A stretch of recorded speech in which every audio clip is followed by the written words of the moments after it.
আমাদের স্বাস্থ্যে অনেক বিধি আছে, সেটা আমরা অনেকেই জানি না।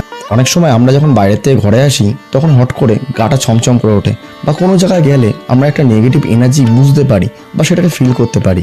আমরা অনেক সময় নিজে কোনো খুশির খবর বা ভালো খবর আমাদের পরিবারকে বা কোনো বন্ধুবান্ধবকে বলে থাকি, তার ফলে তারা অনেক বেশি আমাদের প্রতি ঈর্ষা করে। এরকম অনেক নজরদোষ বা নেতিবাচক ঊর্জা থেকে বাঁচার জন্য আমরা একটি চমৎকার উপায় করতে পারি। এই উপায়টি অনেক সহজ ও সরল এবং অনেক বেশি উপকার দেয়।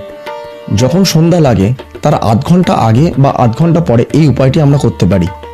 একটি কর্পূর নিন। এই কর্পূরটিকে আপনার ইষ্টদেবের নাম স্মরণ করে বা মা ভগবতী বা মা কালী বা হনুমানজির নাম স্মরণ করে আপনার মাথার চারপাশে এরকম 7ভাবে ঘোরান, এরকম 7বার করে ঘোরান, বা আপনার শরীরের এরকমভাবে 7ভাবে ঘোরান, 7 রকমভাবে এরকমভাবে ঘোরান।